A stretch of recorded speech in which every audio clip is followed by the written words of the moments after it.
Assalamualaikum warahmatullahi wabarakatuh. Selamat pagi Sobat Genris. Kembali bersama kami dari Pusat Pembinaan Generasi Pelestari Hutan Pusgenri, bersama saya Bang Firman. Sebagaimana sebelumnya kita menampilkan profil Madu Pak Lebah dengan narasumbernya Kang Reka Indrazatnika.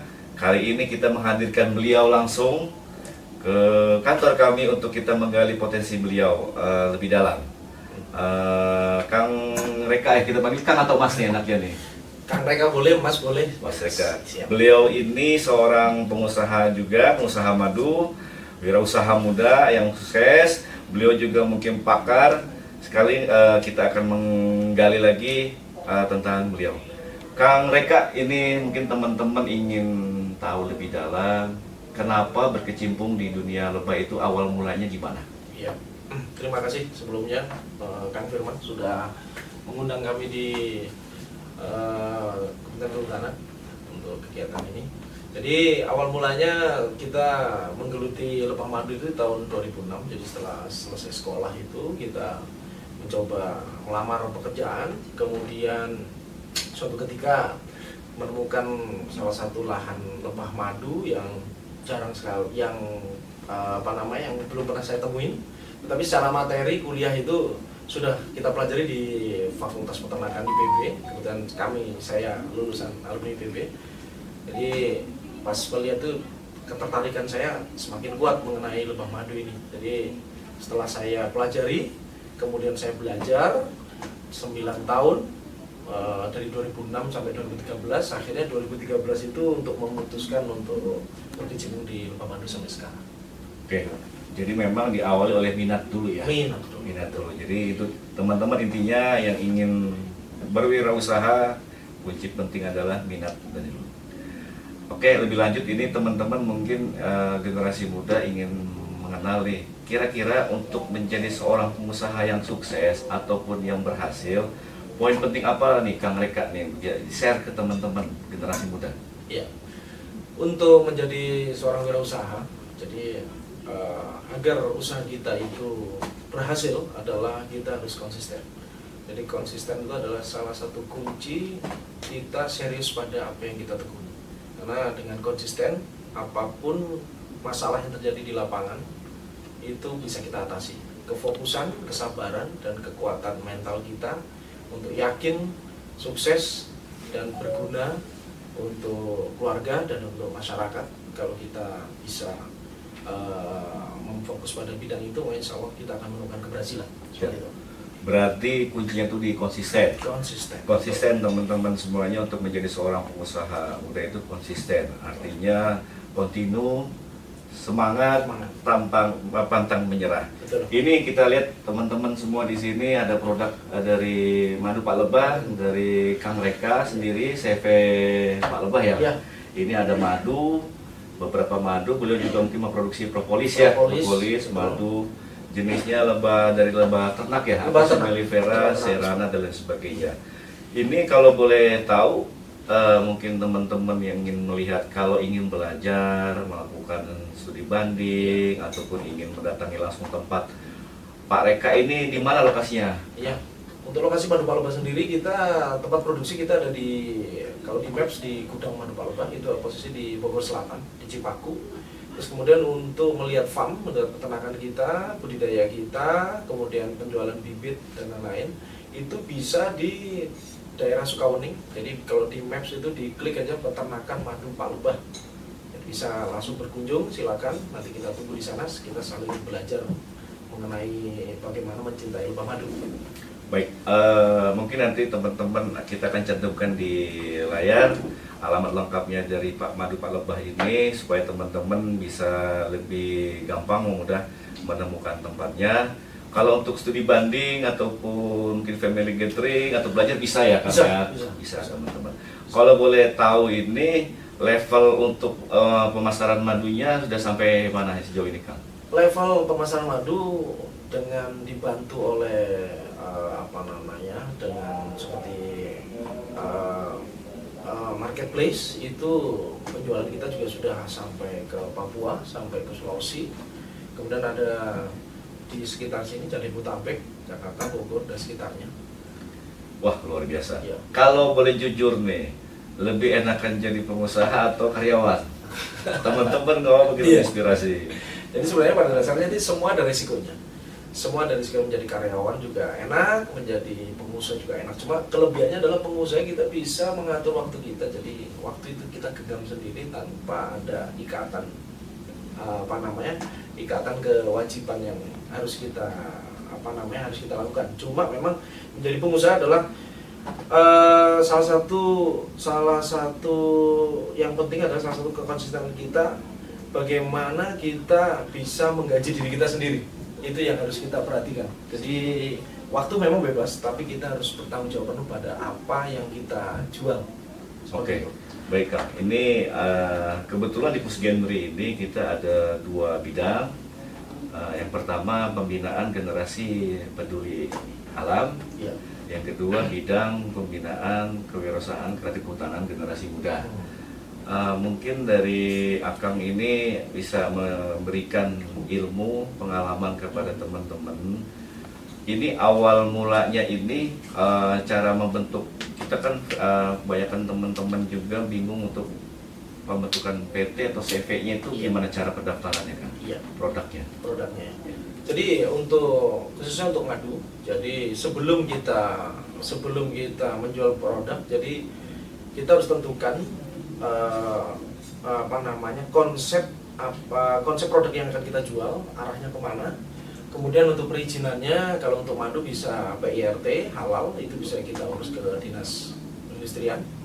Kemudian untuk halal untuk yang tahun 2024-2025 ini kita bisa pendaftaran di Kementerian Agama atau di Departemen Agama di sekitar kota masing-masing.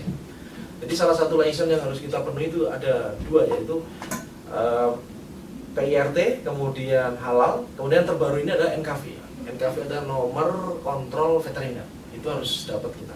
Pendaftarannya itu online atau gimana untuk PIRT, halal dan sebagainya? Untuk Sekarang sudah menggunakan online, menggunakan OSS. Nah, nanti akan ada report ke kita, ke email kita, dan kita akan siap untuk disurvei oleh bagian yang Oke, berwenang. siap. Berarti untuk pendaftaran PIRT, halalan, untuk BPOM Kemenang sampai Ya. dari nomor CAF itu Ya. semua by online, by By system ya, online, by nanti system. didatangi nanti. Betul. Gitu teman-teman. Jadi Ya.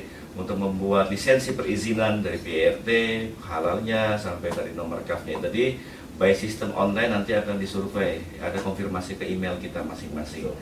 Jadi dari Kang Reka itu juga kita harus tahu konsep pemasaran kita ini mau kemana harinya. Yang jelas sebelum ini kita pasarkan, kita harus mengurus juga perizinannya. Betul, Kurang lebih betul seperti itu. sekali. Nah, boleh nggak sedikit bocoran nih Kang? Ya. Berapa produksi madu lebah di Pak Lebah ini sebulan itu rata estimasinya, dan kotor penghasilannya berapa Kang kira-kira? Biar teman-teman juga nih dalam rangka kita juga kan menciptakan ketahanan pangan nih. Iya. Program Presiden kita ini menciptakan ketahanan pangan, lapangan pekerjaan, di mana sekarang kalau kita mengandalkan nyari lapangan pekerjaan lebih Baik. susah.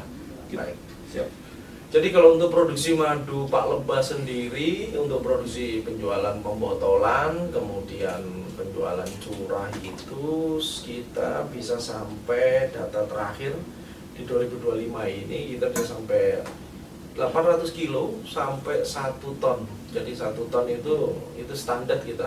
Jadi untuk pembotolannya dan penjualan curahnya seperti itu. Untuk pendapatan, kalau untuk pendapatan range saja dari 85 sampai 100 juta per bulan. Per bulan. Tapi kurang lebih ya, Kurang tapi lebih. bisa turun juga. Kalah gaji karyawan. Itu brutonya. Brutonya. Belum. Kang, ini boleh tahu ini ada madu warna hitam nih ya. Iya, betul. Gelap. Di teman-teman bisa lihat ya. Di sini ada. Ini jadi jenis lebah apa aja nih kalau boleh tahu? Ada yang coklat ini. Ini kan ada, kita mengenal Apis mellifera, serana, dan juga mungkin trigona. Kalau yang coklat ini dari jenis apis apa ini? Ini dari trigona. Kalau yang bening itu trigona. Ini trigona? Ya, lebah sengat. Sengat. Yang Oh, ini, lebah tidak bersengat. ya. Iya. Yang ini apis berapa nih? Kalau itu Apis mellifera. Mellifera yang itu. Iya, betul. Ini berapa harganya kalau boleh tahu biar teman-teman juga bisa ini? Untuk ukuran 880 gram itu harganya 160.000. Kemudian kalau untuk trigona 200.000 untuk ukuran setengah kilo. Ini ya. Iya, setengah kilo. Kemudian ada yang ukuran 360 gram, ini harganya 80.000. Kemudian untuk propolis sendiri kita jual 150.000 untuk ukuran 150 mili. Kemudian yang kecil 150 gram ini 35.000-an. Kemudian ada madu super, ini adalah madu super, madu yang 3 produk menjadi satu, ada madu, ada pollen, ada royal jelly. Kita jual di sini 135.000 ukuran 500 gram. Siap. Seperti itu. Boleh kontak person kalau misalnya teman-teman mungkin lihat di sini sebaiknya bisa order atau apapun ada kerjasama atau Baik. ingin apa ke depannya. Baik, jadi kalau untuk ini, kalau untuk order bisa di 0812 8481 4898. Oke, kemudian bisa Instagram di madu pak _tubah, bisa pesan di situ atau di web kita www.madupalembang.com. Oke. Jadi teman-teman lengkap ya, dari kontak person tadi sudah, websitenya sudah. Nah, kita juga berharap ke depan Gus Geri ini kan menciptakan pengusaha-pengusaha muda bidang kehutanan, generasi muda terutama. Mudah-mudahan dari acara ini ada motivasi teman-teman juga untuk berwirausaha. Ke depan memang kita Gus Geri fokus di pengembangan selain generasi peduli alam juga generasi muda yang berwirausaha kreatif kehutanan, salah satunya adalah madu. Nah mungkin sebagai praktisi jadi narasumber nih Kang Reka, kita juga ada pembinaan itu, ada kegiatan-kegiatan sebenarnya pembinaan teknis. Kira-kira materi apa saja yang dibutuhkan untuk pelatihan atau pembinaan untuk menciptakan generasi pengusaha wirausaha muda ini apa? Boleh mungkin sumbangsi sarannya Kang, yang paling penting.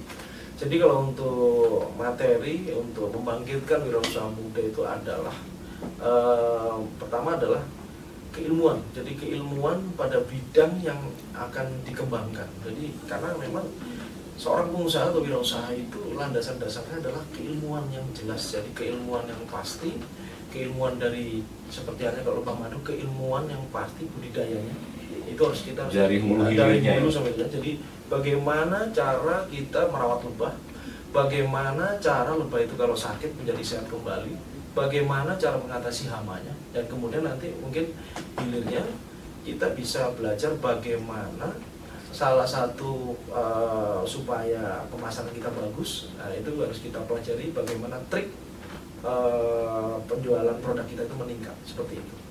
Dan yang terakhir adalah bagaimana supaya kita selalu konsisten pada bisnis yang kita jalankan. Oke, balik lagi teman-teman, konsisten Ya. untuk menjadi wirausaha muda Betul. yang handal. Jadi yang kita tangkap dari Kang Reka ini jelas mungkin seorang pengusaha itu banyak dinamisnya ya Kang, lika-likunya. Yang jelas konsisten terus istiqomah. Betul. Bahwa menjadi seorang wirausaha itu yang jelas seorang yang pantang menyerah. Tidak ada istilah gagal, tidak ada istilah menyerah. Oke. Mungkin Kang Reka, demikian dari kami dari Pusat Generasi Pelestari Hutan. Ya. Saya mewakili Gus Geri mengucapkan terima kasih atas kehadiran Kang Reka dan tim. Mudah-mudahan acara podcast ini berguna untuk teman-teman generasi muda yang melihat ini. Ke depan mungkin nanti banyak generasi muda yang belajar dari Kang Reka ke lokasinya atau gimana. Demikian dari saya, selamat jumpa kembali, sampai jumpa kembali. Assalamualaikum warahmatullahi wabarakatuh. Waalaikumsalam warahmatullahi wabarakatuh.